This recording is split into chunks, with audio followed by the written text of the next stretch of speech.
Welcome to episode 523 of the Pittsburgh Nerd Podcast. I'm Sean. And I'm Ian, and this is the only podcast that says I hate bird shit. Yeah. Ugh. Oh, it's the worst. Did you get shit on? I didn't personally, but they're shitting all over my car. Yeah. And the worst part is, I have a mulberry tree. Yeah. So, of course, the birds are eating the mulberries, and I'm getting, white and purple shit all over my car. I have to drive a black car, so it's really standing on. Yeah. So I went today, though. The Get-Go on 48 and 30, they opened up their car wash today. Okay. And all weekend, it's free car washes. Well, I took advantage of that. I actually sat in line for about a half hour. Nice. To get a car wash. Yeah. And I got a $35 car wash, and it still didn't get all the bird shit off my car. It's plastered. Yeah. Oh, it's the Sunburn. worst. It's the worst because there's nothing you can do.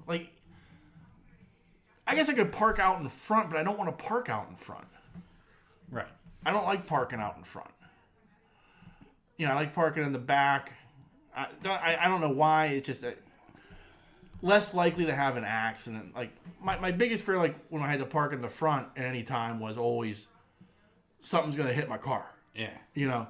Because it's a relatively busy street. And I can just imagine somebody come barreling down the hill and, Right. they take that turn wrong, and the next thing I know, Yeah. my car's just crushed, or something. So, I always had this irrational fear of, my car being out front. So, I like parking in the back, but, man, this bird shit is killing me. And again, I'm trying to take care of the car. So, it's I gotta take it to get washed, Yeah. So, that was part of my day. Yeah. Meh. Mm-hmm. How are you, sir? Good. Had a busy day, too. Yeah. I was up in Monroeville. Yeah. Yeah, I had to go to Old Navy and get Ellie some shorts for band camp. And get her new shoes because the kid only wears Converse or Doc Martens. So she needed, Yeah. shoes that have cushion. You know what I mean? Yeah. A little bit of support. So I ended up buying her Are Converse expensive? around $40. I know Nike bought Converse years ago. No, Converse has pretty much remained the same. Maybe Yeah. it might have gone up a little bit. I know now that Converse are more comfortable than when we were young. Yeah. They're there's actually a sole there. It's not like you're walking on your bare feet. Well, there was a time where Converse was the brand. Mm-hmm. That was all the NBA players wore Converse. And then I'm sorry. She wears Chuck Taylors. Chuck Taylors, okay. Yeah. I know they've evolved over the years. Now they're the hot shoe every... Yeah, but she's always worn them. Yeah. But, the girls wore them, too. Yeah. No. When you and I would buy them, they didn't even come in a box. They usually came, tied together off of a rack. Yeah. You paid, $5 for a pair. Yeah. Yeah. It was not cool. When I was a kid, it was not cool to wear Chucks. Yeah. I tried telling my dad, and my dad's Chuck Taylor was a great basketball player. I don't know what you're talking about. When I was a kid, everybody wore Chuck Taylors. Not everybody's wearing Jordan. So let's do something about that, huh? Yeah, that ain't happening, Sean. Here, enjoy your Chucks. So, anyway, bought her a pair of shoes. And we went to... Where did we go? Half Price Books. Yeah. The Exchange. All the hot spots in the area.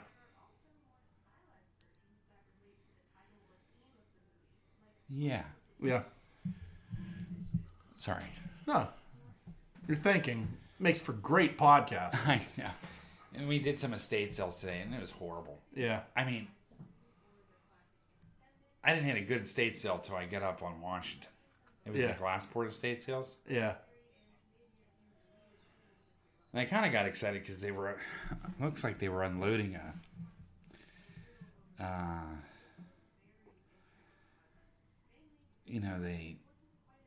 what do you call storage units? Yeah. A couple storage units. And it was like garbage. Literally. Yeah. And we went in a couple more places, and it was just terrible. And we went up on Washington, and the guy who owns Durkis, he has a house on Washington. Yeah. And went up there, and I found a couple interesting things. Yeah. One was a figurine from when I was a kid that I haven't seen in years. Yeah. I don't even know what it belonged to. Yeah. I don't. It's one of those oddball things that just... It's an odd set. Yeah. Like, I don't know. I have no idea. But anyway, I have two of them. One was a lady, one was a guy. Yeah. The guy looks like the captain from frickin' Gilligan's Island, but it's not him. Yeah. And then I found this other figure. I was like, cool, I gave him $1 for it. Yeah. But the cool thing he had there was he had Dukes of Hazzard shit. Okay. So he had Boss Hogg and Bo in box. Oh, wow. Yeah. But the boxes were yellowed and... Still, yeah. But they were in box. I mean, the figures were mint. Yeah. And he had like a walkie-talkie set. Yeah. With a belt and...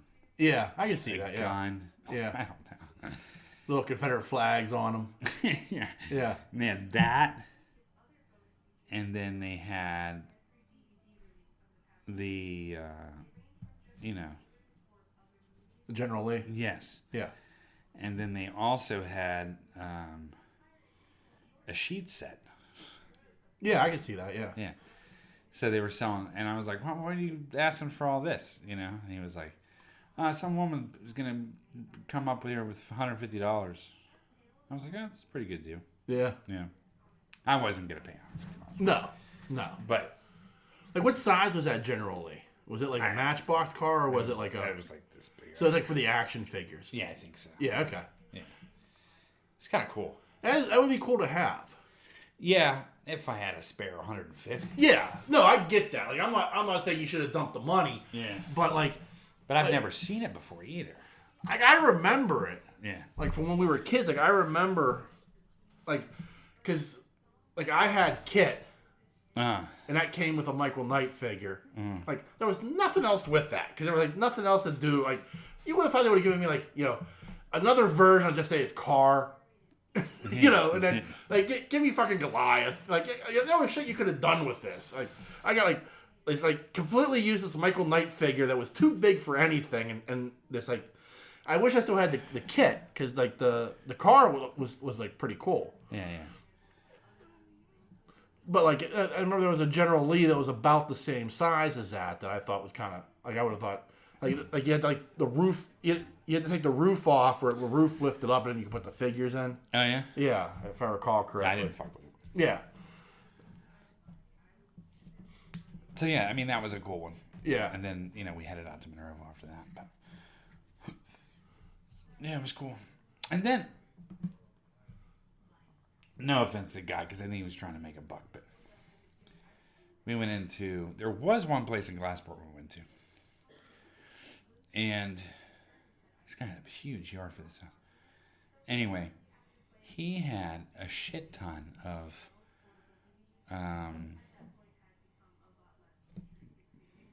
pop figures, Yeah, Funko Pops, yeah. Funko Pops. And, like, a ton of them. Yeah. Like, special editions, Target, all that kind of crap. Yeah. And I looked at him and I was like, yeah, it's cool, and I think his prices were good relative to, Yeah. everything was under, like, $10. Yeah. So, even for the special editions and all this stuff. Yeah. And he had some pirate stuff and a lot of pirate stuff and Yeah. and he had this box of cards. Which, of course, immediately gathered your attention. Yeah.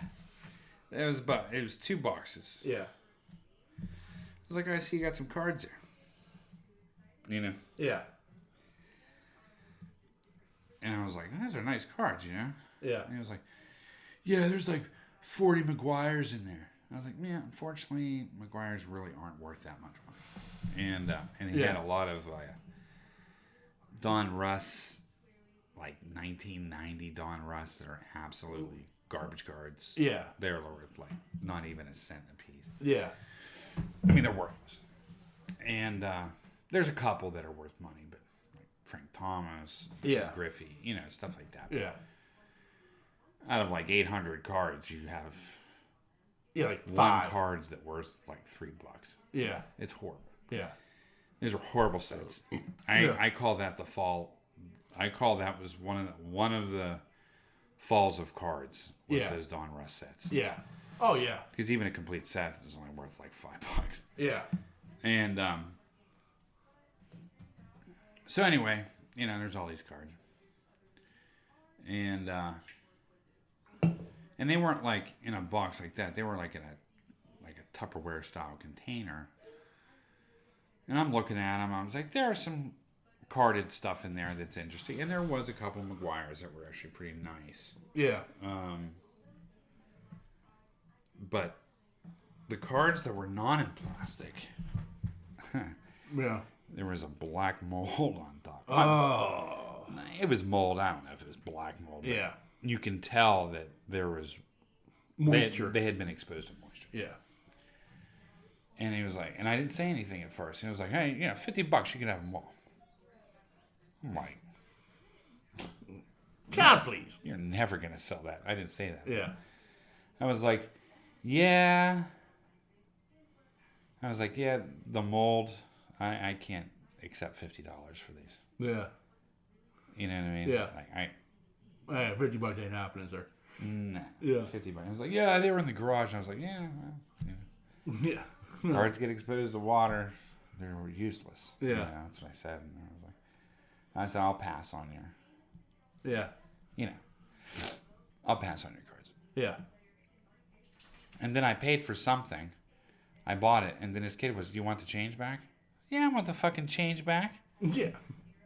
Are you fucking dumb? This isn't a charity event here. Yeah. Do you want the change back? Yes. My fucking change back. You fucking... Not stupid, I'm just saying. Yeah. Of course I want the change back. But anyway, the cards were kind of like, you know... Yeah.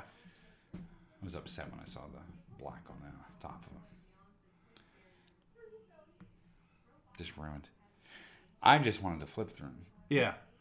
The second you notice that, you're... Nah, I'm not. Yeah. Because they're all worthless. Yeah.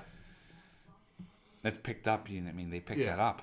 Yeah. You know, it's the surface of the card. It's discolored. Yeah. I mean, not surface, but even...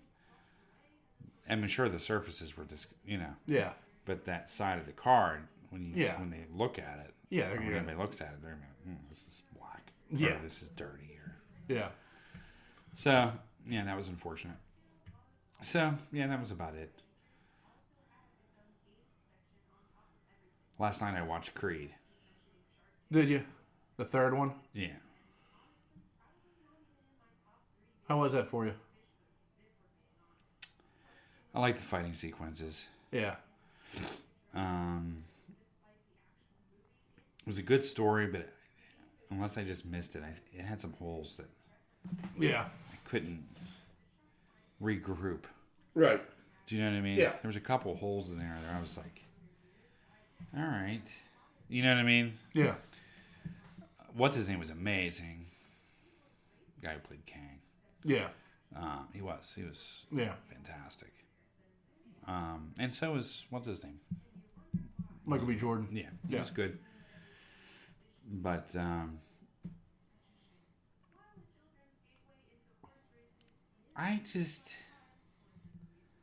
don't know. You missed Balboa in it? I went in not.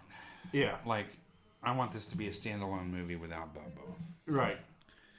And I mean, there wasn't even a reference to Rock. which I thought was odd. Yeah. And I think there'd be a picture or something. Yeah. Right. But he had retired. And I wasn't into the training sequence. Right. You got to do this, you got to get into shape, Yeah. the whole getting strong now, it pretty much Yeah. it was that similar recipe. Yeah. So there was a lot of bite off the other Rockies. Yeah. And then, at the end, I was good with it. I mean, it's an okay movie, but then don't throw in any kind of hint of Rocky theme. Yeah. You just can't. Yeah. He's not in the movie. Right. You've kept his name absolutely out of this movie. Yeah. And then you're going to throw in a slight hint of theme of Rocky? Yeah. Didn't fly. Yeah. It just didn't fly with me. Like, yeah. if Rocky died. Yeah. You know what I mean? Right. Or, or explained it in some way, or. Right. Yeah. I mean, Rocky made him. Yeah, I mean, their relationship is the cornerstone of the first two movies. Yeah. So it is odd that there's no reference to him. Like, even an explanation of, like, and it's been a couple years since Rocky passed, Yeah. like visiting his grave or something. Yeah, like, and it was. Yeah. I mean, it had to do with him, too. He had to do the work. Right. But Rock was the one, the motivator. Rock was the one that was, pushing. Rock was the one when the training, you know what I mean? Like you came to Rocky because you knew Rocky could. And he turned you into a beast. Yeah.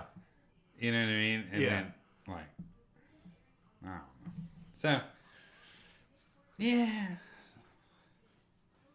It was just. And I like the underlying story as well.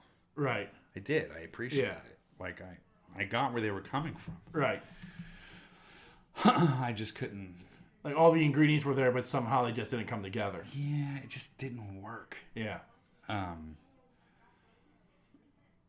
Yeah, it just didn't work. Yeah. For me. Yeah. But the fighting sequences did. Yeah. But there just wasn't enough of it. Yeah.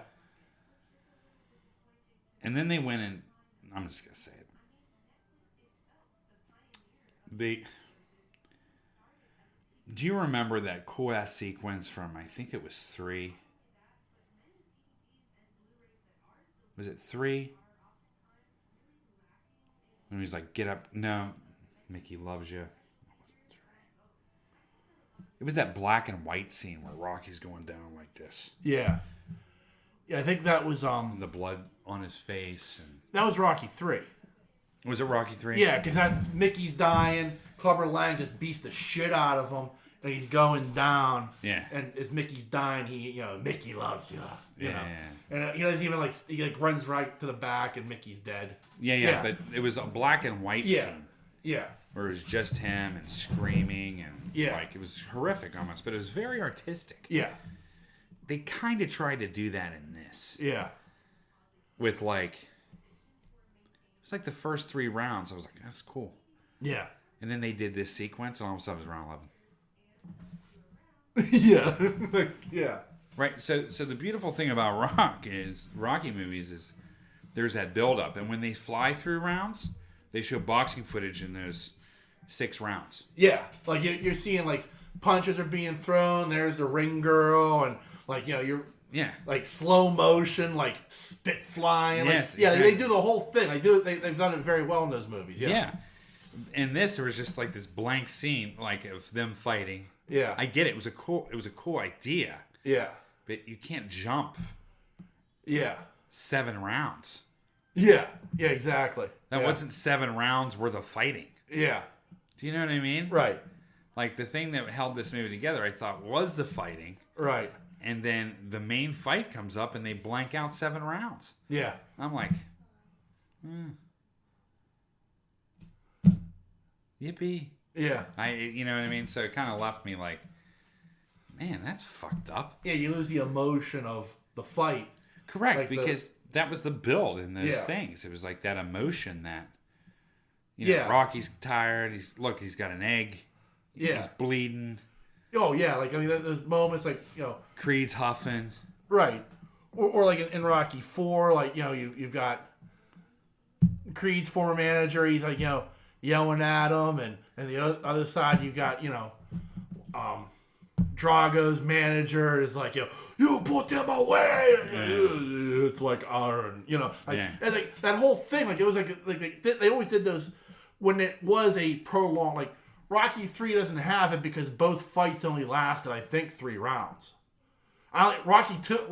Nah, he went the distance with Clubber. No, he doesn't. Are you sure? I'm positive because in the first fight, he comes out and it gets his ass handed to him like in the second round.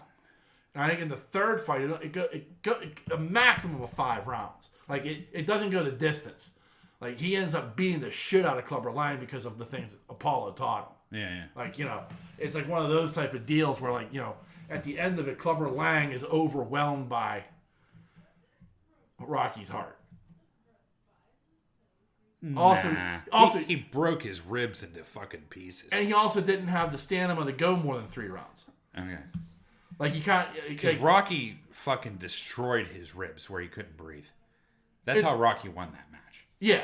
He right. devastated Clubbers where he could not breathe. Right, but it wasn't a 12, 14 round fight. It was like a 5 round fight. Was it? Yeah, because it's not that long because it's like Clubber's out of breath. You can't. You're right. Rocky's working the ribs, and then when Clubber's dropping to protect his rib, that's when Rocky starts taking the face shots and just completely annihilates him. Anyway. Yeah. So. I'm sure somebody will say that's a correction, like, you motherfuckers. Yeah. But he did go to the distance with Apollo. He went to the distance with Apollo twice. In both of them. Yeah. Because the second one was the one where, like, he beats the count and gets to his feet before Apollo does. Yeah. And that's how he wins the title. Yeah, and Apollo slumps. Yeah. And then 4, that goes to the final round, and then Rocky finally knocks out Drago. Yeah. Because like, the manager's telling him, like, Lou's telling him, like, you can't, we're not going to win a decision here. You have to put him away. Yeah. Like, you know, I got this. You know, he takes a couple of shots, and, you know, what's he doing? He's getting angry, you know. And then the street fight. And then the street fight in 5, which is so fucking awful. I can't even. It's almost like he didn't even write that. I know. You know what I mean? It dawned. I think his intentions were good. Yeah. Like, it made sense. Like, again, you talk about a movie that has all the ingredients, but they just don't come together. That's Rocky 5. Yeah. Because, like, it makes sense that, like, Paulie would have fucked him out of money. Oh, yeah. Unintentionally. I fucking hate Paulie. Oh, I know. Paulie's so fucking useless. And then I hated him in Balboa, too. Yeah. Yeah, because he was such a downer. He's such a piece of shit. Yeah. And then, like, so it would make sense that, like what, like, you know, you have to sell your assets, but it's like, it's that odd thing of, like, I don't believe he would have had to have moved back to the old neighborhood. Like, I feel like somebody would have been able to, like, save, like, well, you're not moving back. You can't live in this giant mansion anymore, Rocky, but we can move you to the suburbs of Philadelphia. You know, like, you don't have to live in South Philly. You know, like, he goes from, like, living in, like, this posh mansion and, you know, to all of a sudden, like, you know, row house in Philly and Adrian's fucking at the pet store. Yeah. A bunch of fucking Johns are like, hey, Rocky, how you doing? You're back again. You lose all your money. It's not such a big shot now, eh? You know. I just didn't like how he was portrayed. I thought it was a disgrace to Balboa. Yeah. I did. Oh, I agree. I just absolutely thought it was a disgrace to the person that he was. I mean, like, to be that punch drunk.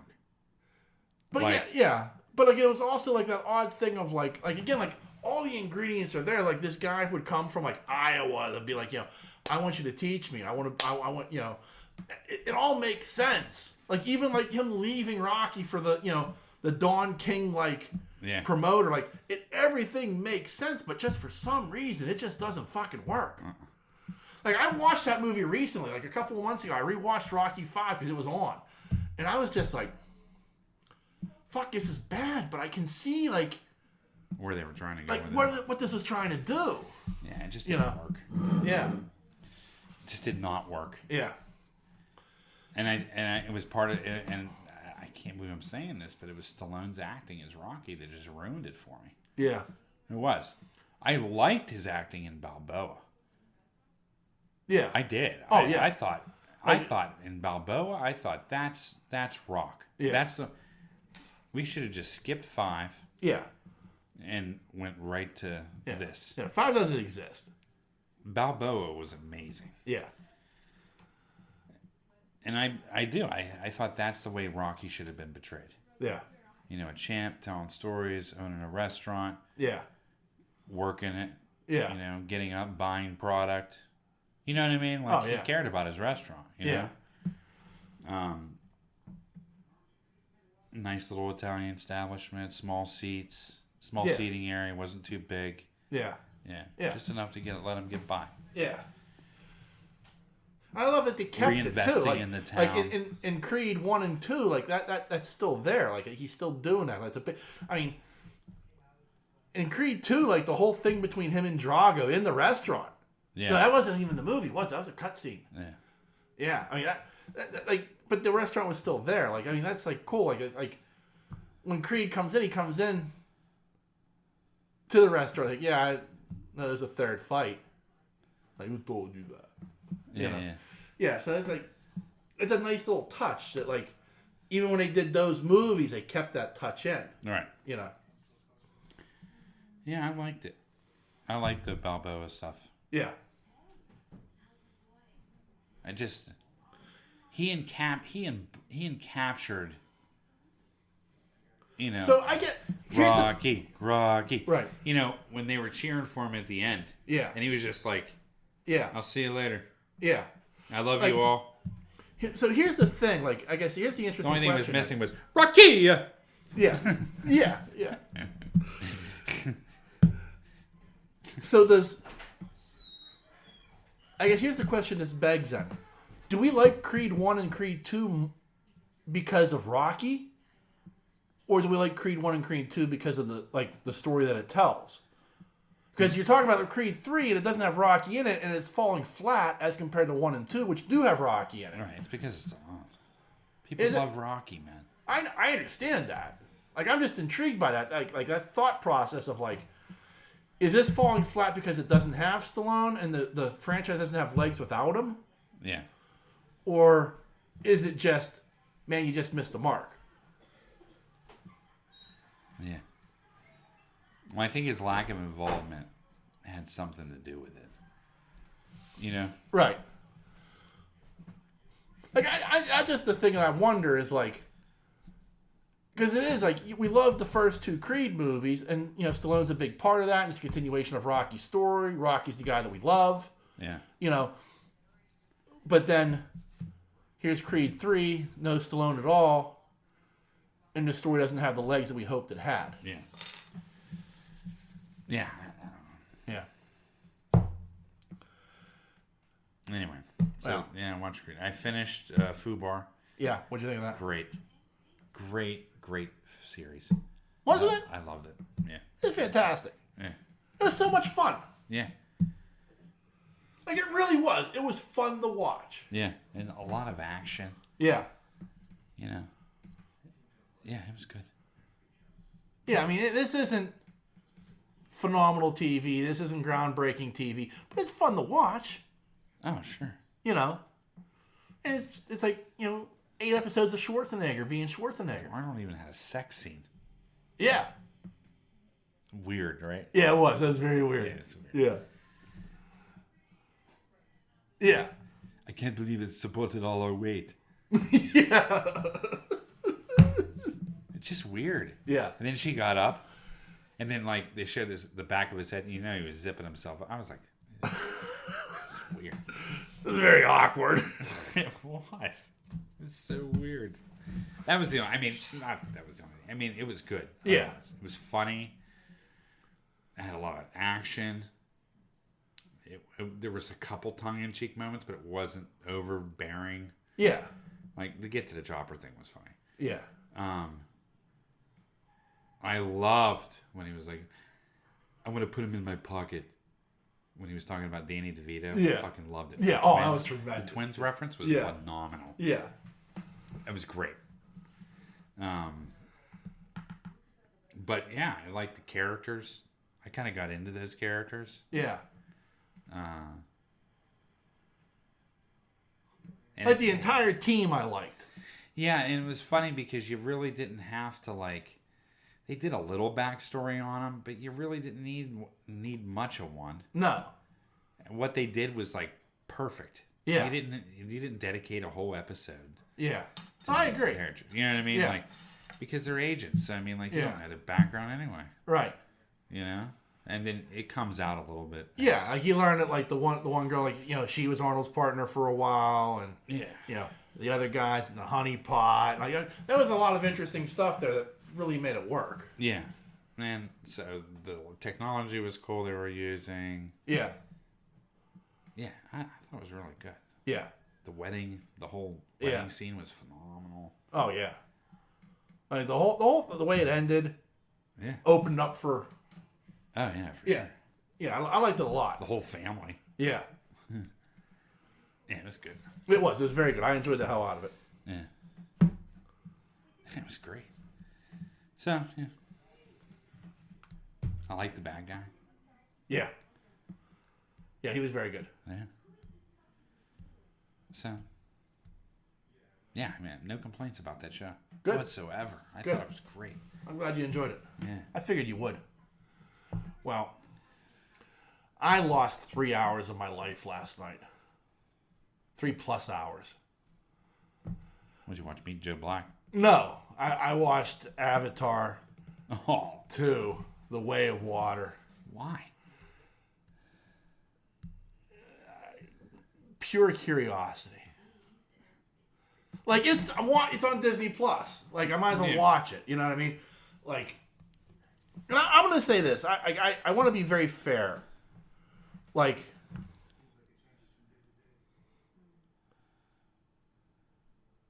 it's a beautiful movie.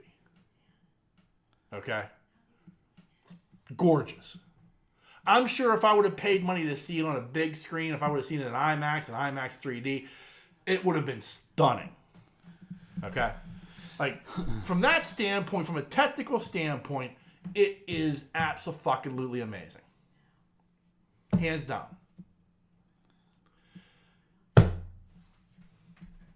This was a groaner from the beginning to the end.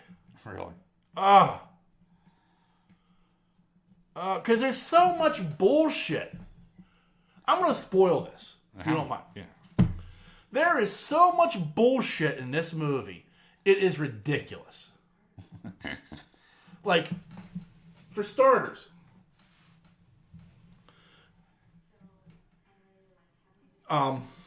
Sigourney Weaver dies in the first movie. They try to do the thing with the spirit tree where they transfer her consciousness from her human body to the Na'vi body. Doesn't work. Somehow, though, that Na'vi body was pregnant. With what? I have no fucking clue, and nobody explained. Like nobody knows how the Na'vi body was pregnant. Nobody knows who the daddy is. All that happens is now we have this child who comes. Nobody knows who the father is, but it came out of a dead pregnant Na'vi body. Okay. That's wackadoo issue number one. So now this character is being played by Sigourney Weaver. Okay. Which I love Sigourney Weaver. But like the fact that she's playing a child was very bothersome. Okay. Because I still to this day still find Sigourney Weaver to be very attractive, and now she's playing a little girl, and I'm just like, this doesn't work for me. And it sounds like Sigourney Weaver? A little bit, yeah. Like you can tell that they've modulated her voice to sound younger, but still, like there are moments where you're like, oh shit, that's Sigourney Weaver's voice. Yeah. You know, you can see it like in her face a little bit. It's Sigourney Weaver. Yeah. You know, and then this miracle child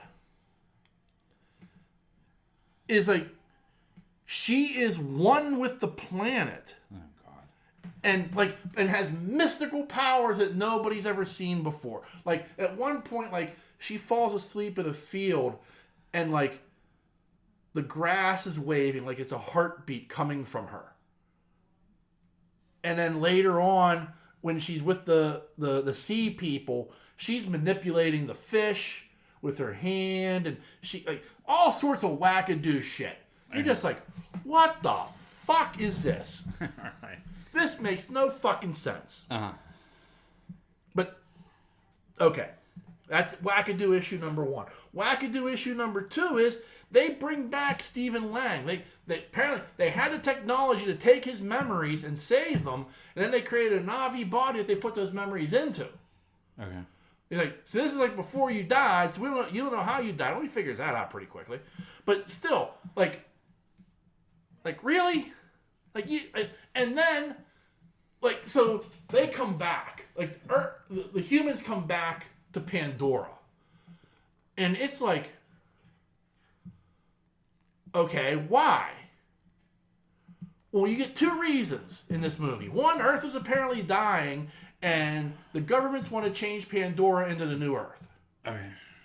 This is what Edie Falco tells us. Who is the general who's in charge of all of this?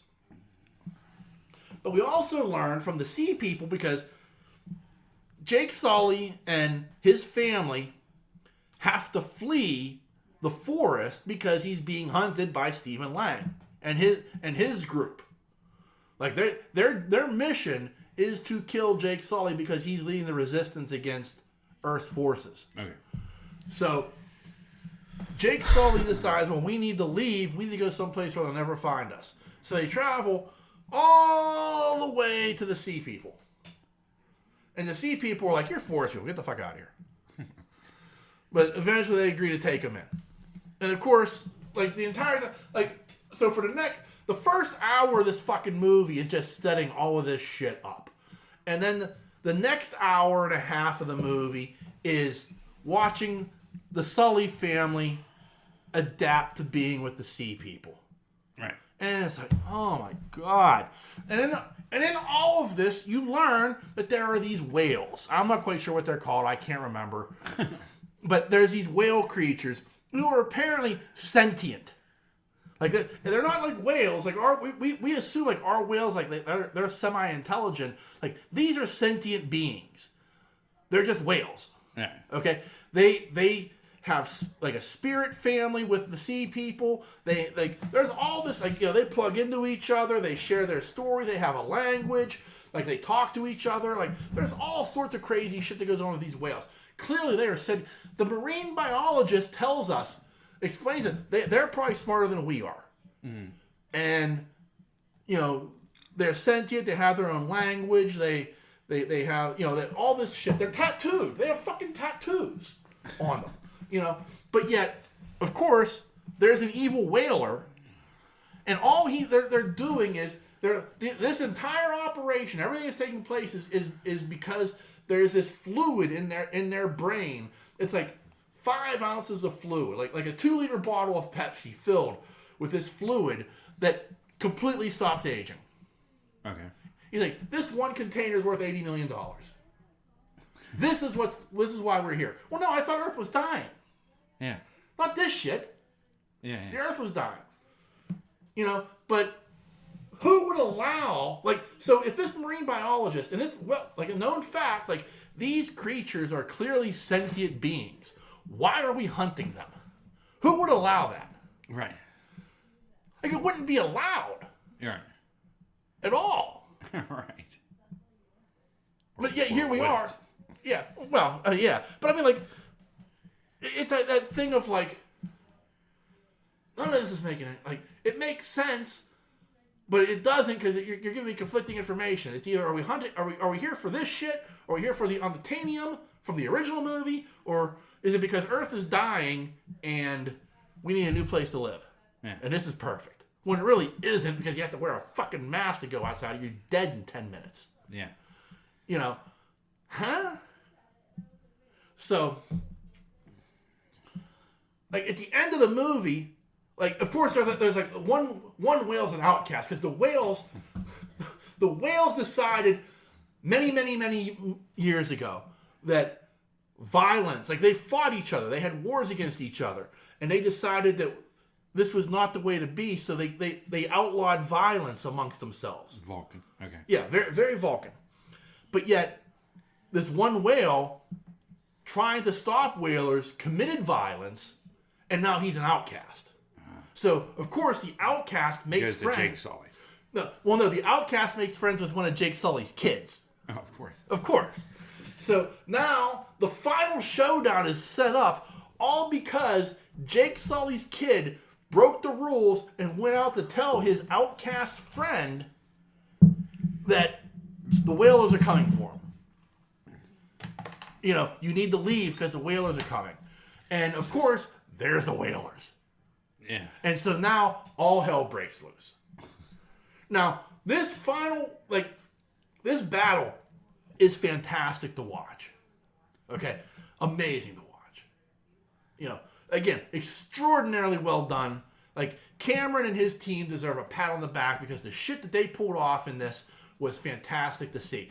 But again, there is so much bullshittery that takes place during even this final battle, like with the outcast whale, who, like, he's pissed off because he knows he did wrong by committing violence in defense of trying to save others from the whalers, but yet he can't do it now because he's trying to abide by the code, and he finally decides, well, I'm going to do something about it, and he jumps on a boat, and it's like, there's so much bullshittery taking place during this, and then at the end of it, like, of course, like, kids are getting captured and recaptured after they escape, and it comes down to a fight between Jake Sully and Stephen Lang, and, you know, they're going at it, and, you know, finally there's a real naked choke underwater, and, by the way, everybody can breathe underwater or can hold their breath underwater for hours. Just hours. But this giant whaling ship is going under, and, of course, Jake Sully's wife, she can't because she refused to learn this shit. She was still flying around on her dragon. She was still being a dragon rider of Pern. And so she's trying to find one of the kids while the ship's going down. They can't get out. And of course, Sigourney Weaver is using the Force to use these little fish that glow to light a path to find their way out. Okay. Yeah. And the amount, just like the pure amount of bullshittery. It's like, I can't believe this is like. Is it doing well? Did it do well? I mean, I think it did well enough. I think people went to see it last year. Okay. You know. But it was like. Crazy town. James Cameron has an amazing mind. Like, even I will freely admit, Titanic, for all of its flaws and holes, like, it's an amazing movie. Agreed. Like, you know what I mean? Like, he has made some amazing stuff over the years. I wish he would untangle himself from this Avatar bullshit and get back to doing, like, something new.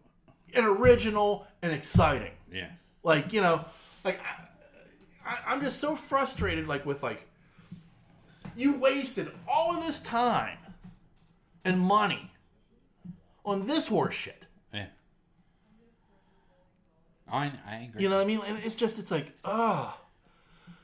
But, you know, like, you look at the stuff that he did, like on Titanic, he invested a lot of time and money in that. He did. Like, there's no doubt about it. But it came out pretty much beautiful. Everything he has done, like, in all one, like, you look at the Terminator franchise, the first two Terminator movies. I mean, especially the second one. The second one's pushing the special effects at that time beyond where they were. Yeah. Like, he worked with Industrial Light and Magic, and what they did with the Liquid Terminator was like, holy shit. Yeah. You'd never seen anything like that before. You look at Aliens. Like, Aliens might be a perfect movie. Damn near. Like, when you honestly like, man, they're making a sequel to Alien? Man, how are they gonna do that shit? Man, and he blows Aliens 1 out of the water. He does. Like, that movie is like, and that's really Scott made an amazing movie, and Cameron took that concept and made it tenfold better. Yeah, that was a good movie. It was unbelievably good. And it had explanation behind everything. Shockingly good. Yeah. The only thing that doesn't hold up in Aliens 2 is Paul Reiser. Yeah. And the way he dresses. Yeah, that's it. Other than that. Yeah. Yeah. No, really. You're right. Other than that. Yeah. The movie holds water. Yeah. Still, to this day. Oh, yeah. I can put it on TV right now and watch the whole fucking thing and not even blink an eye. Yeah. Because it's that good of a movie. Yeah. It's a perfect film. And everything that came after it doesn't come even close to living up to that. Nah. They've never recaptured Cameron's genius behind that movie. I mean, Alien 3 is a fucking turd. That fourth Alien movie with Winona Ryder ain't much better. And the fact they killed... better than 3. It's better than 3, but not by much. I mean, the fact they killed the captain, the guy who was the guy who played Top Dollar in The Crow, I'm like, how do you fucking kill this guy? Horrible. We're still in the first act. Yeah, I don't know how you can kill him right off the bat. It was the best thing about that movie. Yeah. I was so excited when that movie came out. Oh, I know. Listen to his voice. He's here, he's acting. Gone. Yeah, he was the best part of that. Yeah. He was in something we watched recently. Okay. You and I. Yeah, he was. I can't think of what it was. I don't remember what it was either. Yeah, but he was great in it. He was. And I mean, Cameron has done stuff over the years, with Titanic, and I even applaud him for doing an Avatar, even though it's nothing more than Dances with Wolves and Dragon Rise with Perrin merged together in the one movie. It is technically amazing. Yeah. And this is technically amazing. The stuff that they're doing underwater, everything that they did was phenomenal. But from a storytelling standpoint, both of those fucking movies are just lacking. Yeah, I think that... I tell you, I mean, I absolutely agree with Aliens 2 being almost a perfect movie. Yeah. I mean, it is just... T2 is damn near a perfect movie. Correct. I agree with you completely. Those two movies are neck and neck. Yeah. And I really think that... I mean, T2 was good, don't get me wrong. Yeah. I think Aliens 2 was better. So do I. Yeah. But I think he came to full masterpiece on Titanic. I do. I think that how the story was told, the cutscenes back to real life, was done very well. The old lady kind of got on my nerves, but she told the story very well. Yeah. As narration. Right. How they flashed to that time period. That time, as far as historically, it was damn near perfect. Down to the fucking China. Yeah. Do you know what I mean? Yeah, I mean, that was the attention to detail he had. Correct. Yeah. But what I'm saying is, I truly think that I think Titanic was his masterpiece. I do. I honestly do. Well, I mean, it showed in the ratings, too. Of course, DiCaprio had a lot to do with that, too. But, I mean, yes, and a lot of people have a problem with the love story and this, that, and the other. But if you don't throw in the love story, then you have a documentary. Does that make sense? No, I get what you're saying. You have to throw in that story of Rose and Jack, because if you don't do that, then you just have a Discovery fucking documentary on the Titanic. Right. And that's not what he was going for. Right. Do you know what I mean? He wanted to mix the two worlds. Right, I agree. And he did it phenomenally. You know? No, I agree with you. Like, I honestly agree. Like, you needed, like, it couldn't just be like, oh, we're on the Titanic. You needed, like, the Jack and Rose story. I didn't mind and the there Jack had and to Rose be story. an antagonist with Zane. Right. I mean, like, things had to fall in line. Yeah. No, I agree. You know? I mean, you had to see the chaos at the end. Yeah. When the fucking guard started shooting people. Right. No, I 100% agree. Like, I think Titanic is an amazing movie. I think, again, like, this is him pushing the boundaries of special effects. I think, it was clearly a project of passion that he had. It's a fantastic movie that I think only he could do. I mean, there were scenes, and I love a period piece anyway. Right. Right? But the fact that the men were going to drink cognac and smoke cigars, the fact that, these wealthy people and how they lived their life. Right. The bottom decks on what really went on. Right. And I'm sure that's what went on. Yeah. The bottom decks being trapped by the gates because they knew there were no lifeboats. Right. And so they trapped them because they were just, right. Yeah. They're bantha fodder at that point. Right.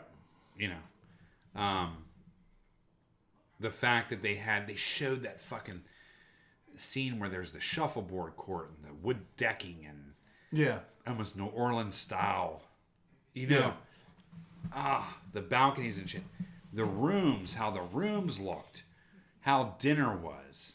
I mean, he just absolutely went down a wormhole.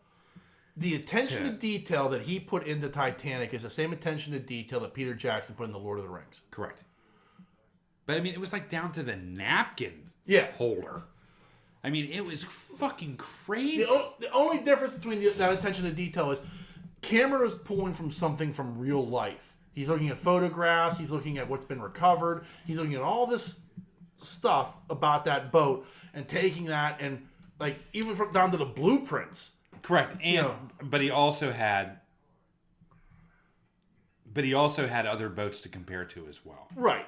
But the way the staircase was built and all like the ironwork of the lamp and all that shit. All that stuff was like he went back and he found the original blueprints and like this is what he was building his sets off of. Yeah. Jackson's attention to detail was strictly from the books that Tolkien wrote, which like the only problem with those books is like Tolkien goes to great detail in describing the napkin. Yeah.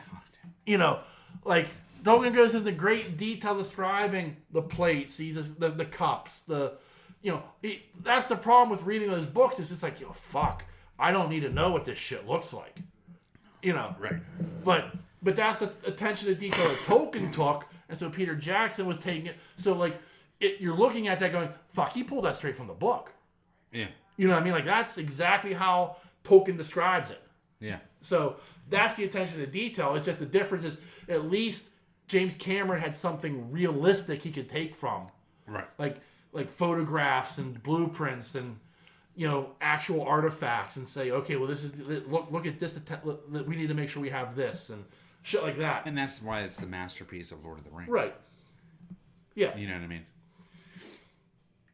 But I mean, look at what Cameron has done over the years. Like we've discussed something, but here's one you forget: The Abyss.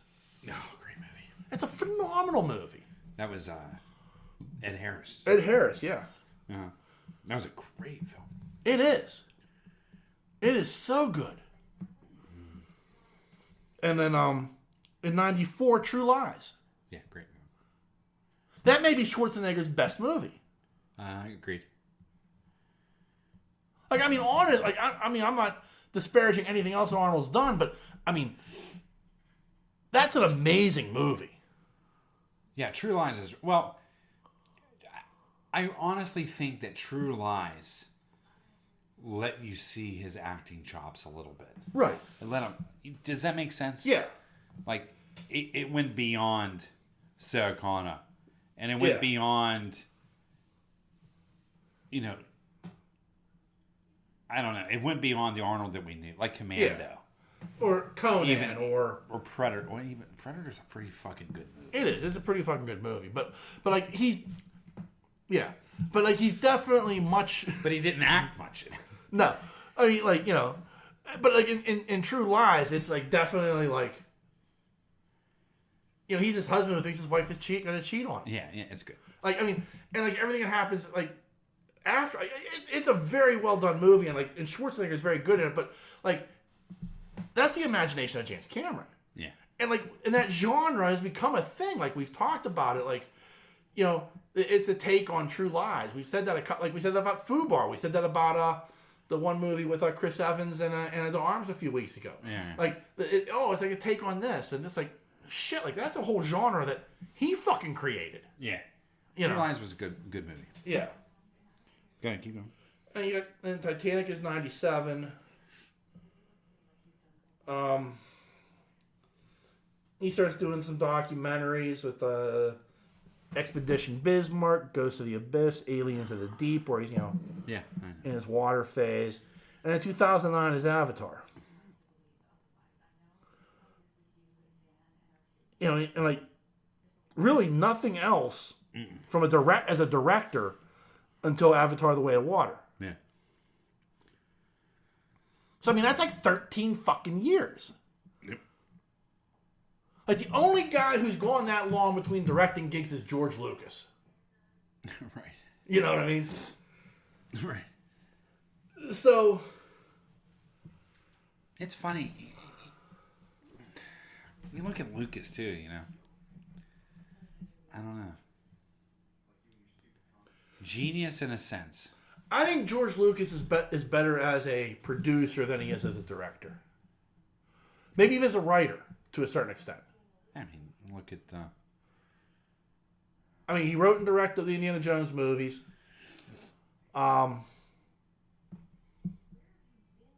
He produced... He co-wrote and produced Empire. He co-wrote and produced Return of the Jedi. He didn't direct either of those movies. All right.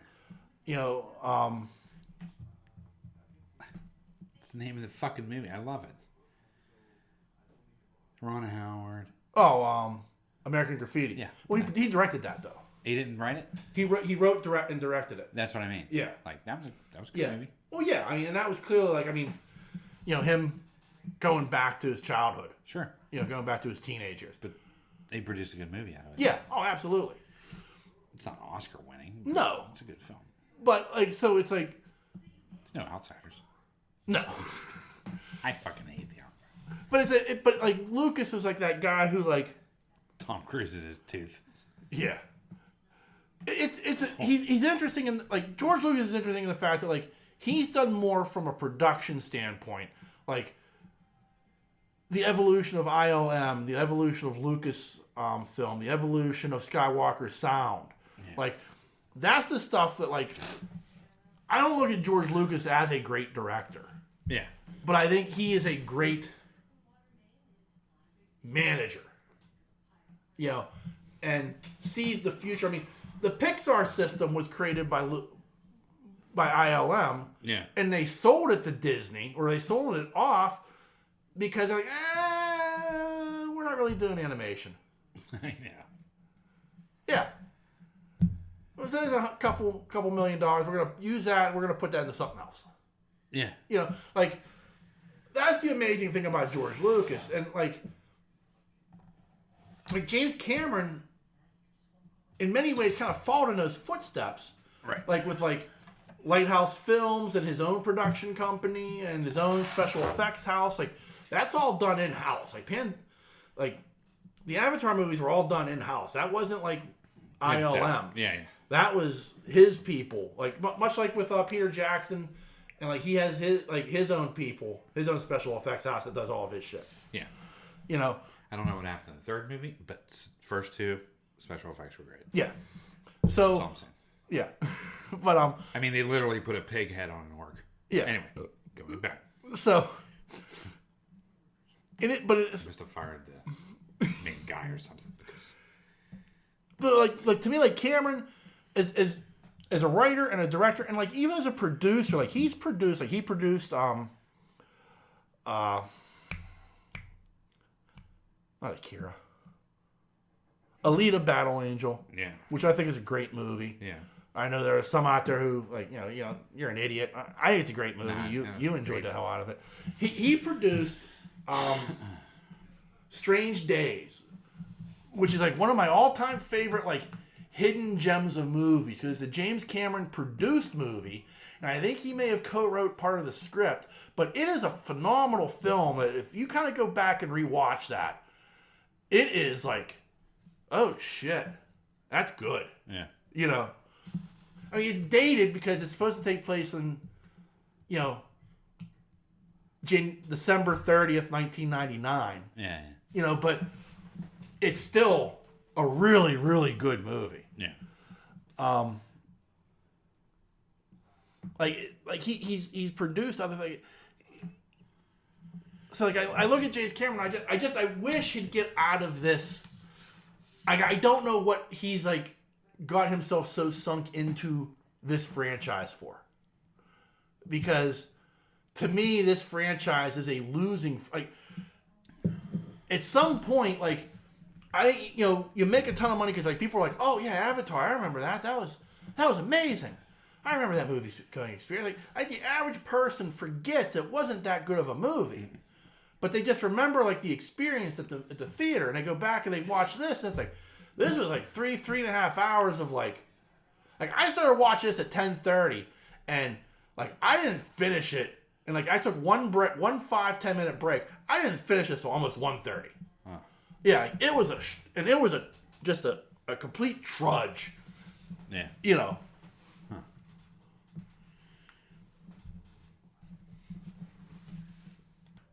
All right, so I'm going to stop bagging on this movie. I hate bagging on a movie, but, like, here's the sad part. When part 3 comes out, I'll watch it on TV. Yeah. You know what I mean? Like, I will. Like, because I'm invested at this point. I want to see how this fucking thing ends. Right. But, man, I wish Cameron would just move on to something else. But he's not. So, let me get here.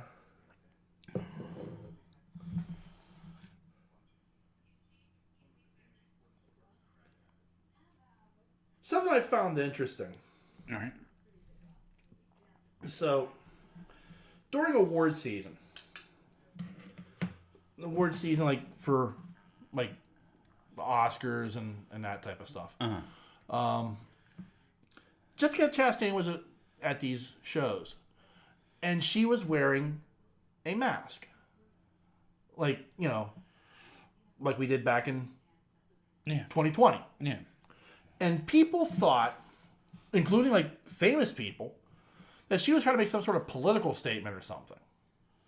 Like they were making a big hado out of the fact that she was wearing a mask in public at these major events. And it turned out like what her concern was is she was appearing on a Broadway play, and they tested like every day for COVID. Yeah. At this place. And she couldn't afford, like she didn't want to let people down and get COVID while she was attending these things in Hollywood, so she's wearing a mask to protect herself. Yeah. In case, which turned out apparently like at one of the awards show like 20 people got COVID or some shit.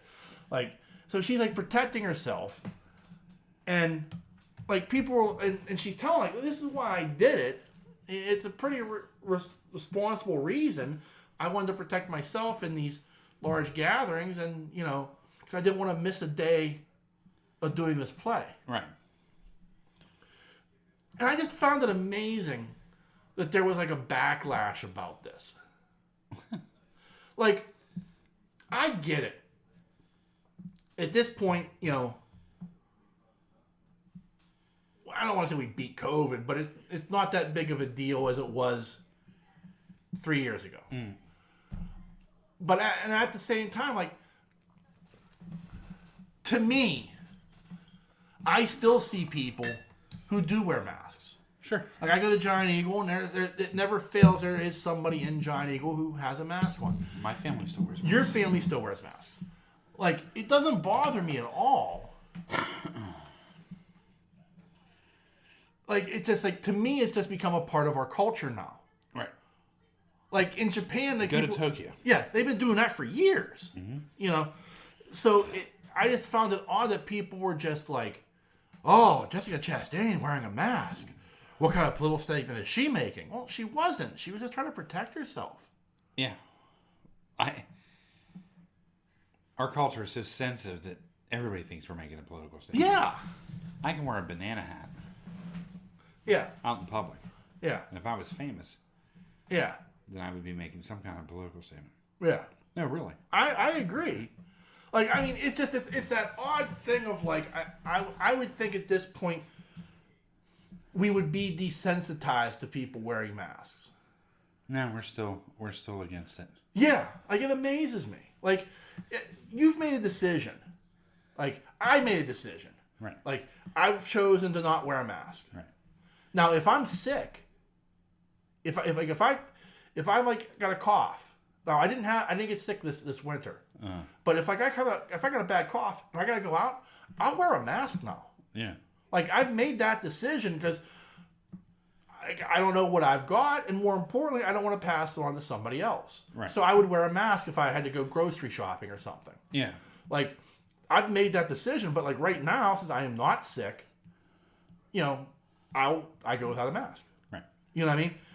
And like it doesn't bother me. Like if you make that decision, you make a decision. That's up to you, and I respect it either way. Yeah. COVID. What a lot of people seem to forget. Not that I'm going to rehash the whole event. I'm just saying that the first wave of COVID was a killer. Yeah. It was a true killer. Yeah. That virus strain, that first strain. Yeah. That was the killer of the whole thing. Right. Omicron was bad. Delta was bad. Right. But that first strain. Yeah. That first one. It was killing people. Because people were mistaking it for something else. They weren't getting treated. And it was spreading like wildfire. Right. But it was a killer. Yeah. And it was going through immunocompromised people, especially, and old folks in nursing homes. Right. And it was wiping them out. Right. But then it started wiping out. I think when we started really paying attention, when it started wiping out like 30-year-olds. Yeah. Do you know what I mean? Right. But at the same point, and conspiracy theory or not, I'm going to just say it, genetically made disease. Right. Right. You don't know how it's going to attack your system. Right. You just don't know. Right. So, especially in the beginning with the first couple waves, the first couple variants. Right. I thought it was important to wear a mask. Right. And people now wear a mask because, A, they don't want to get sick. And number two, they don't want to get anybody else sick. Right. Give them a fucking break. Yeah. I mean, seriously. I would view it as considerate more than political statement. Yeah. You know what I mean? Like, right. I don't know. And the only person I question, I saw one last week, and I've seen him before. There is a guy who drives around wearing his mask. Like he's alone in his car with his mask on. And I'm just like, all right, that's overkill. Like I understand. Unless he's an Uber driver. Right, but he's not. Yeah. Like I'm seeing it in the Giant Eagle, you know. And it's like, but it's that odd thing of just like outside of that, like, you know, you're just a wackadoo. But like, if you're in the store and you're wearing a mask, I don't look like oh my God, what is wrong with you? Yeah, what the fuck is wrong with you? You're anti-American. Right. All of a sudden. Like, right. Like if now, don't get me wrong, I do not watch any of these award shows. I don't watch any of this red carpet stuff. Like, I was clueless that she was wearing a mask until I saw this article, and I just thought it was interesting. But what I found interesting about the article was just the fact that like people were just like, why would you be wearing a mask? Well, she has a reason. What if they're immunocompromised? Right. What if they have really horrible asthma? Right. I mean, there's a lot of factors in why people do what they do. Right. And like, I think not you, but I'm saying you're the asshole for even questioning them. Right. Just exactly. let them be. Right. Like, I'm not looking at somebody with a mask on and saying, what is wrong with that person? I'm looking at them and saying, whatever. And, it's so funny because I know for a couple instances in the height of COVID. Yeah. Immediate surrounding people. Yeah. That we have known or have known. Right. Were anti-maskers and this, that, and the other. They died. Yeah. Literally. Yeah. Died. Yeah. Because of their belief on anti-masking. Right. It's just the flu or it's just a cold. No, right. It's a little more. Yeah. It's a genetically engineered disease that you got. Right. You know what I mean? Yeah. You know what I'm saying? Yeah, I agree. Like, your government. Yeah. And somebody else, whoever's, created this motherfucker. Yeah. And you got it. Right. But, so, I don't know, just leave people alone. Yeah, that's my thinking. Is like, I read this article and I was just like shocked by it. I was like, but it's a whole thing. If I went out tomorrow, no, seriously. Yeah. If I went out tomorrow and wore a dress to Dick's Sporting Goods. Yeah. I'm not going to. But if I did. Oh, I can already hear Super Thin Thad's right in. No, but what I'm saying is, like, he's trying to say something. No, I'm just wearing a dress because I want to wear a dress. Yeah. Now, if I wore a kilt. Right. It'd be, like, sort of okay. Do you know what I'm saying? All a kilt is a fucking dress. Yeah.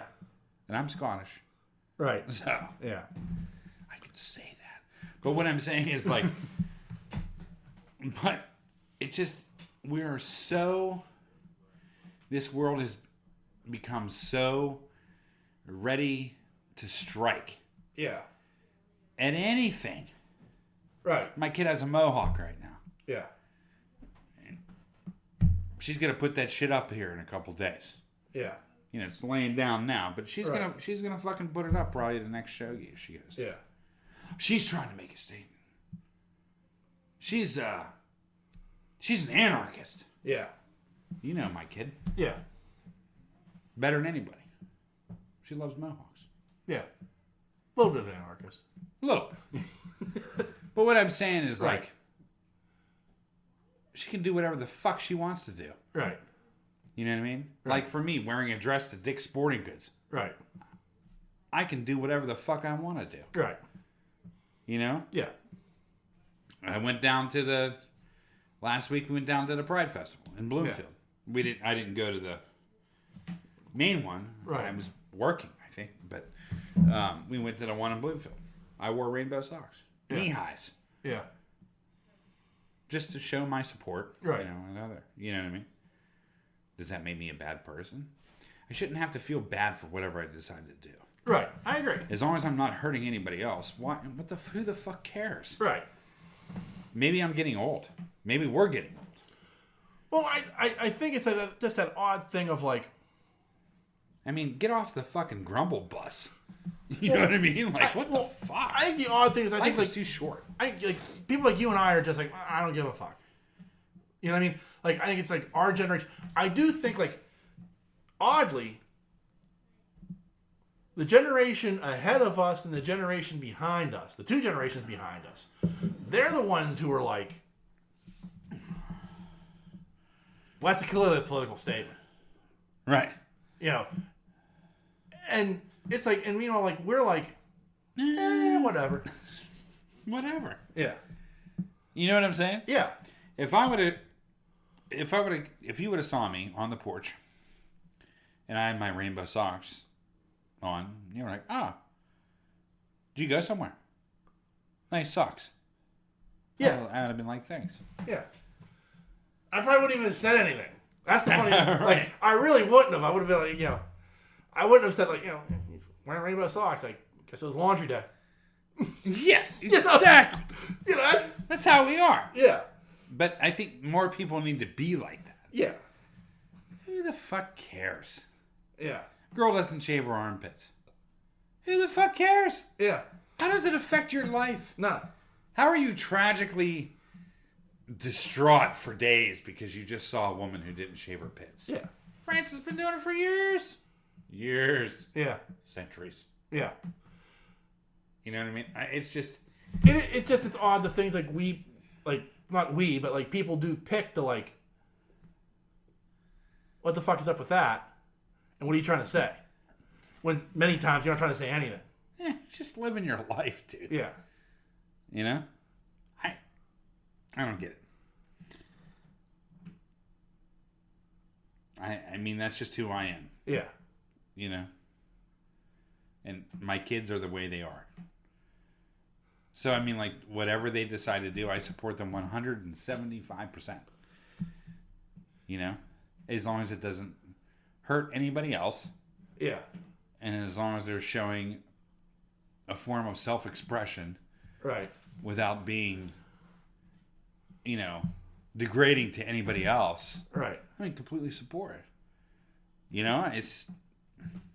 Like, I love them. Here's a prime example. And I love people that show that. Right. Here's a prime example. Today was a 4 windows down, let me crank up some music kind of day when I was doing my shopping and stuff. Sure. So you put on Air Supply. Close. Huey Lewis and the News. Okay. Okay? One of the most inoffensive bands that has probably ever walked God's green earth. I'm pulling the Target, and the car... Now, I am blaring Huey Lewis and the News. Okay. Okay? Like, Hip to Be Square is at high volume. Yeah. And I'm pulling into my parking spot, and the woman in the spot next to me, the look she gave... Now, what I normally do is I'll pull into the spot, then I'll turn the radio down, and when the person brings my stuff out, I'll turn the radio off so I can talk to them. Right.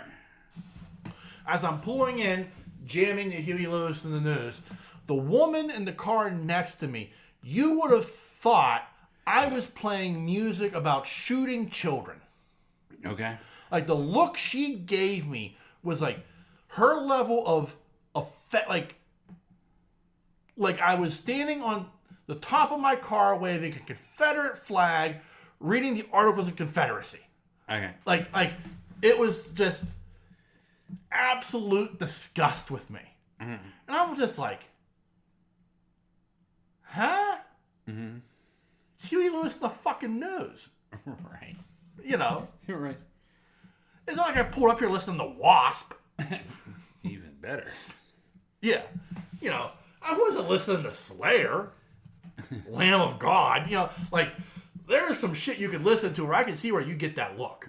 Right. And especially if you're playing at high volume. Like, I'm playing fucking Huey Lewis in the News. You know? And, like, honestly, you would have thought this woman, like, I'm just like, wow. You know? It's our world, brother. It is. Like I don't know what she thought of me is the worst part. Like, was she looking at me just like, oh, what a nerd? Or was it like, I can't believe he's playing that type of music at that volume? Like, how disgusting. What a disgusting human. Like, many people listen to many types of music. Not all of it is a political statement. Like, you know what I mean? Like, you know, Huey Lewis in the News. Furthest different political statement you could possibly make. Yeah. You know, except for the fact that, like, Patrick Bateman killed Jared Leto in a movie to Huey Lewis in the News. You know what I mean? Christian Bale. Well, the character was Patrick Bateman. Oh, see. Yeah. I forgot. Yeah, I'm sorry. No. I can't remember what Jared Leto's character's name was, but yeah. Christian Bale as Patrick Bateman killed Jared Leto while listening to Huey Lewis in the News. After giving an oratory about the greatness of Huey Lewis in the News. Which is a great scene. It is. So, like, unless she was flashing back to that and thinking I'm fucking Patrick Bateman, which I am not, you know. Who knows? Who knows? It's... I don't know. People get mad about the wrong shit.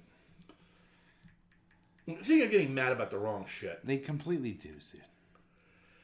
There's so many things to worry about. I agree.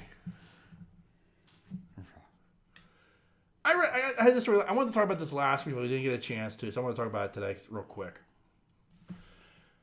Al Pacino is about to be a dad. Fucking, it's disgusting. Al Pacino is 83. It's disgusting. And Robert De Niro, age 79, just welcomed his 7th child. Now, Pacino, who's 83, has a girlfriend who is 29. Money. Well, I mean, clearly. But I mean, like, man, you got to hold your nose if, like, you know, you're holding out for that money. Because, I mean, he apparently did have sex with you. You know, and he did it wrong. You know, I mean, he raw dogged that. Yeah, he did. You know, and so did here. And, like, I mean, look, this is the only thing I'm going to say about this. I guess it's completely unfair to the child. At that age, yes. Because more than likely you're going to grow up without your father.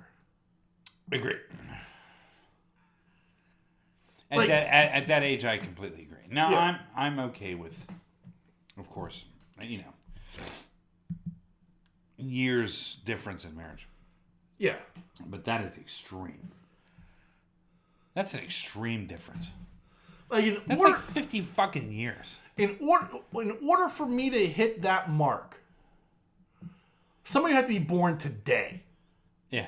You know what I mean? Like, for me to, like, as an 83-year-old man, like, she would have to have been born, like, today. Yep. You know. Which is a ridiculous thing to think about. That's crazy. It is. I think that age difference is too far off. But more importantly, like, I can see a 25. I can see a 30. Yeah. No, really. But also, like, more importantly to me, like, I'm thinking about the child. Like, you're about to have a kid.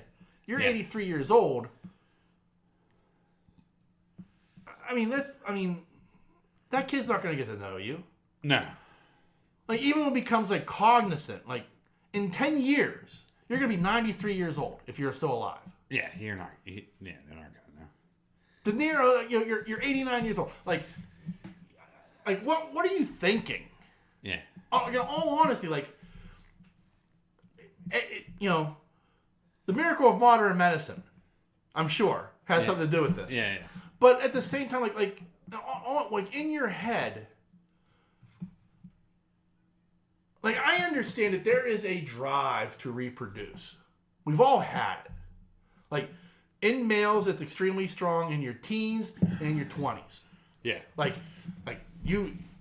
those are your prime years. Like, I'm a 50-year-old guy. I have no desire to have a child at this point. Yeah. None. You know what I mean? Like, I feel like for me to have a child right now would be unfair to the child. Yeah, mine. Yeah, I have your kids. But, like, it's just like, I mean, I'm 50. By the time they're graduating high school, I'm 65. Yeah. Or 68. I mean, like, or, I mean, you know, so it's like a thing of, like, wow, how unfair. Like, I can't do the things that, like, my dad did with me. Right. You know what I mean? Like, from that standpoint of, like, going out and, you know, teaching me how to snap a ball for football when I played Little League football. You know, like, all the stuff that me and my dad, like, I can't imagine at this point in my life doing the same thing 12 years from now with a 12-year-old. Yeah. You know what I mean? Like, it just, I can't even imagine, like, the hardship of, like, you know, having a new baby at the age of 50. Like, you're not supposed to. Mm-hmm. You know what I mean? Like, so, like, I'm sure, like, for De Niro and Pacino, like, you know, that's where a well-paid nanny comes in. Right. Or au pair. Yeah. You know, like, that's what they're going to do. But, like, to me, like, there is a and you had it with your kids. Like, there's a fatherly bond that you have. Like, even though your kids didn't play sports, like, you know. They did. They play some soccer, yeah. I played soccer for a long time. Did they? Well, not long, but Yeah. long. By 12, they kind of gave that up. 12, 13, yep. Yeah. But they moved on to like they were doing the dancing. Started with 5. Yeah. I got them in soccer. Yeah. But like with, dancing was, especially with Ellie, like it was a big deal. With It is still. Yeah. So, and they had other extracurricular activities that you were involved in. Yeah. As a dad. Like, these two guys, Tony Randall did it. I remember when Tony Randall was doing this in like the 90s. Like, he was like 70, still knocking up girls. Yeah. Like, I was like, he had like 10 kids to like 8 different women. Like, it was just like. Nick Cannon. Yeah, well, but at least Nick Cannon's doing it in his prime. Like, Yeah. Tony Randall was in his 70s. Like, he has children who have no idea who he was. But the thing is, also, too, in that respect, I mean, you have that many kids, 50% of those kids are going to suffer. Yeah. I mean, I think that's why we never expanded beyond what we had, because you have to, when you have like 6, 7, 8 kids, these kids get lost in the shuffle. Do you know what I mean? Even at an older age. Yeah. Even at a young age is what I mean. Yeah. Like, kids will just get lost in the shuffle. You know what I mean? Like, I find it hard enough with 3. Yeah. And you got to balance it out. Right. Alana's doing this, Bree's doing that. I mean, yeah. When they were younger. Right. Ellie's doing this. We got to do this for Elle. Yeah. You know what I mean? Like, and it's hard. It's hard. It's a hard balance. Yeah. But if I was 80 fucking years old, I'm just worried about fucking going to the bathroom at that point. Yeah. No, for real. Getting out of fucking bed. Don't jump on daddy too hard because you're going to break his fucking leg. Right. No, really. I agree. And, like, more importantly, like, like you said, like, at 83 years old, am I going to make it to the toilet or not? Let alone worry about getting my dick up. You know what I mean? Well, Viagra. Yeah, Viagra helps, but what I'm saying is, like... Yeah. No, I know. I get what you're saying, but... like, if I need the pens, I shouldn't be birthing children. You got it. You know what I mean? Like... Yeah. No, like I get it. If I'm like, oh boy, this is going to be a tight one. I don't know if I'm going to make it. I'm going to piss myself. Yeah. Maybe having kids shouldn't be high on the agenda. Yeah. 5-year-old Susie. Bring me the wipes. Yeah. Yeah. I got to wipe my penis. The worst. The couch is wet. The dog was slobbering again. Yeah. I mean, like, I don't know. I think that the people that do that, outside of De Niro, just the people that do that, I think most of them can be a loving father as much as they can be. Right. Do you know what I mean? Right. But at that point, it's not like you're going out hooping. Right. There are limitations on what you can be with your child. Yeah. Even fishing's a struggle. I don't know what. Yeah, you're right. Like at 93, you're not going to be teaching your kid how to fish. And you're not going to be teaching your kid how to drive because they're getting ready to revoke your license. Yeah, if it hasn't already been. Huh? If it hasn't already been. Yeah, I think it's irresponsible. I do. I just do. I think it's an irresponsible thing that,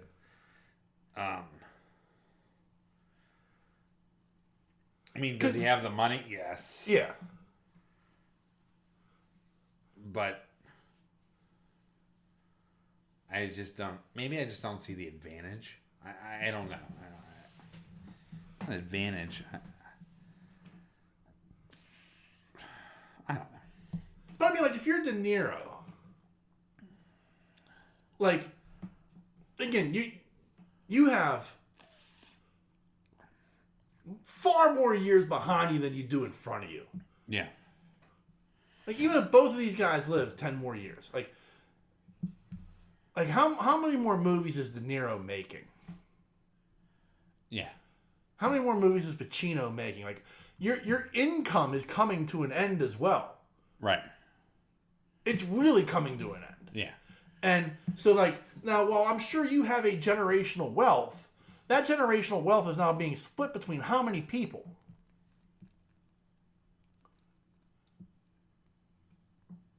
Right. You're the math guy. Yeah, don't get me wrong, like, maybe getting $10 million is a good deal. I mean, it certainly would be for me. Right. I could live off of $10 million the rest of my life. Right. You know what I mean? But can $10 million each, like, for, if you're somebody who has been accustomed to a certain lifestyle, Right. that's being provided to you by your father, Right. and now that lifestyle, like, can you, I don't know, it's this weird thing of, like, to me, like, most importantly, it's not fair to the child that you're about to have, because they're just not going to they're not going to know their father. Right. You know what I mean? Like, you're not going to see that child graduate high school. Nah. Yeah. You know? Yeah, there's no way. Yeah. Like, I can't imagine, like, Pacino, like, at 83, like, yeah, ooh, still got it. Right. You know? Like, like, there's an ick factor to that. At this point in my life, like, I don't see, I know a couple guys that have done it. You know, they're starting new families at like 50. Yeah. Or relatively close. Yeah. You know, I was like, man, this is going to be tough. I mean, for me, at this point, where I stand in my life, I can see adopting an older child. Yeah. Not a 13, but, 8 or 9, I can see that, but I can't see. Because here's the other oddball thing, and this is going to sound very weird to say. Like, we're talking about the age gap between, like, Pacino's wife at 29 and him at 83. Right. Like, what the fuck do the two of you have in common? Like, clearly, I mean, like, I don't want to assume anything about this woman because I don't know who she is or anything about her, but you're a 29-year-old and you've just been raw dogged by an 83-year-old man. Right. I don't know what that says about you. Like, but, like, honestly, like, at me at 50, okay, I cannot imagine trying to date somebody in their 20s. Nah. There's just no. There's nothing. Nah. Nothing. And more importantly, like, they still want to do things. Like, hey, let's go to a club, Daddy. Like, no, I'm tired. I'm tired. Right. I did that in my 20s. I'm done. Right. Hey, let's stay home and have some soup. Soup. Yeah. Let's have some soup and let's watch some TV. Yeah. Like, I think there's a Mary Tyler Moore marathon on. Yeah. That's where I'm at this point. Like, I cannot imagine trying to date a 20-something? No. a 20. I'm at 50. Yeah, I know. You know what I mean? Like, there's no like, nothing there at all. So, like, for him as an 83-year-old, like, what made you say, and I want to spend the rest of my life with you? Ooh, wow. I know. Like what possessed you to make that decision? Because you have to have zero in common. Yeah, 0. I don't know. I guess it's great how, like, being that guy and having the hot young wife, I guess, but, like, at some point you have to communicate. Yeah. No, I agree with you. Yeah, so It's just like I hate to sound like that guy, but like they're just there are limits in my opinion. Don't get me wrong. If you are somebody who's 50 and you can date a 20-something and you can pull that shit off, more power to you. Right. Like, God bless you. Like, I don't know how. Like, I guess, I mean, there are people who, like, they work really hard at, like, staying current and, you know, like, you know, whatever. Like, I don't know. But, like, I just can't imagine, like, having, like trying to have a conversation, like, you know. Well, I have trouble staying current at the age I am now. Right. I can't even imagine if I was 80. Yeah. I mean, I'd be like, my day. Yeah. I mean, that's kind of how you. Grandpa Simpson. Yeah, I know. No, I get like, it. I can't imagine, like, you know. So who's the it couple? Who's this? Who's this? Zion? Who's he fucking? You know. The Wonder Years? Who's that? Yeah. Who are these people? Yeah. Who am I? Yeah. Like, Where's my meds? Like, I read much. There's a lot of celebrity news I read now where I'm just like, who the fuck are these people? Yeah. I've never heard of any single one of you. Mm-hmm. You know, but yet you're. So, I don't know. I just wish that kid luck. Yeah. I mean, don't get me wrong, you're probably starting on third base. Good for you. But, you know, man. You know. Yeah. I don't know. Yeah, I get it. All right, then. Anything like that to the proceedings there, sir? I'm good, son. All right, well, remember there are a number of different ways you can reach out and touch us. You can send us an email, and that email address is pittsburghnerd@yahoo.com. Hey. I do want to thank all the people who on Twitter did say, you know, wish us a happy 10th anniversary. That was very nice. There were a number of people who reached out. So thank you very much for that. Thad celebrated in a way that I don't want to discuss.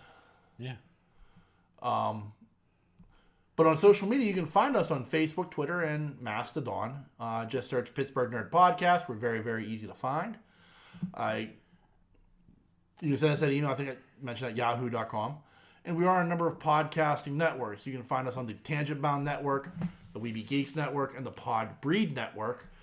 Just give them a Google search. You can find all the other great podcasts they have to offer. And again, as always, I want to thank you, dear listener, for taking the time to check us out each and every week. We can't thank you enough for that support. Truth.